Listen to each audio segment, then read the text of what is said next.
भाजपचे सर्वाधिक 89 जागा निवडून आल्याने भाजपचा महापौर होणार हे आधीच स्पष्ट झालं होतं आणि महापौर पदाच्या सोडतीत हे पद एका महिलेलाच जाईल हे देखील आपण जाणून होतो।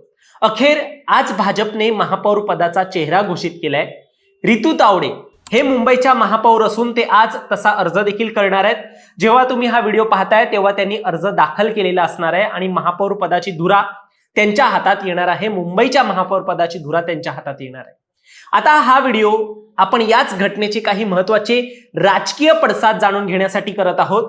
पहिलं म्हणजे महापौर पद हे भाजप कायम स्वतःकडे ठेवणार का की 2.5 वर्ष हे पद शिंदेंकडे जाईल, म्हणजे 2.5 वर्षाचा फॉर्म्युला होईल। याबाबत स्वतः भाजप काय म्हणताय, विश्लेषक काय म्हणतायत, रितू तावडे ज्यांना हे महापौर पद मिळालंय त्यासाठी भाजपने कोणता निकष पाहिलाय, हे रितू तावडे कोण आहेत, अशा बऱ्याच प्रश्नांवर आपण चर्चा करणार आहोत। दरम्यान तुम्ही चॅनलवर नवीन आलाय तर लगेच सबस्क्राइब करा प्राईम टाइम महाराष्ट्राला, कारण असे राजकीय घडामोडी आणि घडामोडींमागील राजकारण आम्ही नेहमी तुमच्यासाठी घेऊन येत असतो। माझं नाव ओमकार साळवी आणि या विषयाला आपण सुरुवातीपासून सुरू करूया।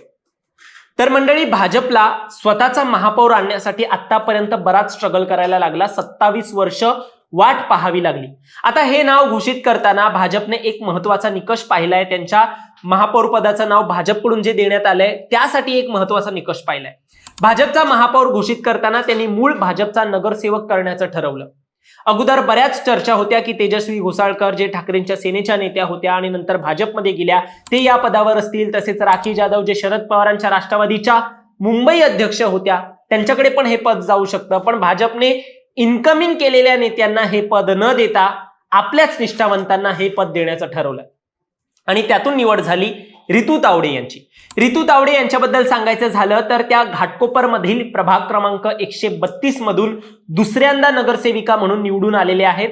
53 वर्षीय तावडे या भाजपच्या अभ्यासू नेत्या मानल्या जातात। भाजपचा ईशान्य मुंबईतील चेहरा असणाऱ्या रितू तावडे या स्वतः मराठा समाजातील असून एक खंबीर मराठी चेहरा देखील एक मानला जातो।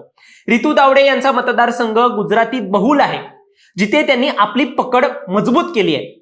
त्यांनी मुंबई महापालिकेच्या शिक्षण समितीचे अध्यक्षपद यशस्वीपणे भूषवलेलं आहे। महापालिकेच्या शिक्षण व्यवस्थेत सुधारणा करण्यासाठी त्यांनी अनेक महत्त्वाचे एक निर्णय देखील घेतलेले आहेत आणि मगाशी जसं मी तुम्हाला सांगितलं भाजप निष्ठावंत चेहरा पाहत होतं, त्यामुळे महाराष्ट्र प्रदेश भाजप महिला मोर्चाच्या उपाध्यक्ष आणि ईशान्य मुंबई महिला मोर्चाच्या जिल्हाध्यक्ष पदावर प्रभावीरित्या काम करणाऱ्या रितू तावडे यांची आता निवड झाली। सध्या त्या मुंबई महिला मोर्चा कार्यक्रम समितीच्या संयोजिका असून आता त्यांना महापौर पद, मुंबईचं महापौर पद जे आहे ते देखील मिळालेलं आहे। आता हे पद भाजपने घोषित केल्यानंतर सर्वांना एक प्रश्न पडलाय, भाजपचा नेमका महापौर पद किती वर्ष त्यांच्याकडे असणार आहे, त्याचा फॉर्म्युला काय आहे, 2.5 वर्षानंतर ते शिंदे सेनेला जाईल की भाजप स्वतःकडे ठेवेल। तर आज मुंबईमध्ये भाजप कार्यालयात मुंबईच्या महापौर पदाची जेव्हा घोषणा झाली तेव्हा सर्वात प्रथम शिवसेना शिंदे गटाचे नेते संजय गाडी यांना 1.25 वर्ष म्हणजे 15 महिने उपमहापौर पद देण्यात आलं। म्हणजे तसं घोषितच झालं की 1.25 वर्ष संजय गाडी हे उपमहापौर असतील। पण जेव्हा महापौर पदाची घोषणा झाली तेव्हा कोणत्याच कार्यकाळ जो आहे तो घोषित करण्यात आला नाही आणि तसा उल्लेखही झाला नाही की एवढं वर्ष हा महापौर पदाचा कार्यकाल असणार आहे, भाजपकडे एवढं वर्ष असेल, असं काहीच घोषित झालं नाही। याच विषयाला घेऊन जेव्हा पत्रकारांनी मुंबई भाजपचे अध्यक्ष अमित साटम यांना प्रश्न विचारला की महापौर पदाचं काय, ते तुम्ही शिंदे सेनेबरोबर वाटून घेणार का, त्याचा फॉर्म्युला काही ठरलाय का, तर यावर अमित साटम म्हणाले त्यावर नंतर बोलू। आता यातली महत्वाची गोष्ट म्हणजे आतापर्यंत फक्त राजकीय वर्तुळात चर्चा होती की एकनाथ शिंदे यांची शिवसेना 2.5 वर्षासाठी महापौर पदावर दावा करते। यातलं कोणतंच अधिकृत असं वक्तव्य कुठल्याच राजकीय नेत्याने समोर आणलेलं नव्हतं। त्यामुळे विश्लेषकांच्या मते भाजप पुढची 5 वर्ष महापौर पद सोडेल असं वाटत नाहीये। अमित साटम यांनी देखील त्यावर बोलणं टाळलं असल्याने कोणतीच चर्चा नाहीये यावरती आणि यावर चर्चा करण्याची कोणतीच मानसिकता नाहीये असं देखील स्पष्ट होतंय, भाजपकडून स्पष्ट होतंय।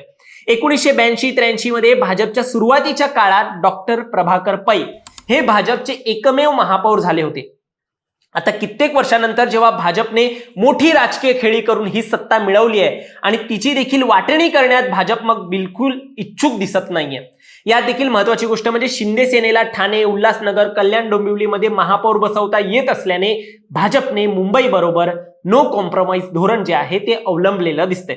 इकडे त्यांचाच महापौर बसेल. कळीचा मुद्दा म्हणजे 27 वर्षांची सत्ता उलटवून मुंबईच्या महापौर पदाला वाटून घेणं ना भाजपला पचेल, ना फडणवीसांना पटेल, ना साटम यांना पटेल. त्यामुळे पुढचं राजकारण अजून इंटरेस्टिंग असणार आहे, कारण अजूनही शिंदे सेनेच्या पाठिंब्याशिवाय महापौर पद पुढचे 5 वर्ष टिकवणं भाजपसाठी कठीण आहे. त्यामुळे पुढे काय होतंय हे देखील पाहणं महत्त्वाचं आहे. दरम्यान असेच राजकीय घडामोडी पाहण्यासाठी सबस्क्राईब करा प्राईम टाइम महाराष्ट्राला. आणि आम्ही व्हॉट्सअपवरती चॅनल ओपन केलेलं आहे, बायोमध्ये त्याची लिंक आहे, तिकडे जाऊन तुम्ही क्लिक करा आणि तुम्हाला सगळे आमच्या बातम्या ज्या आहेत त्या व्हॉट्सअपवरती मिळवता येणार आहेत. त्यामुळे आता इथेच थांबूया. धन्यवाद.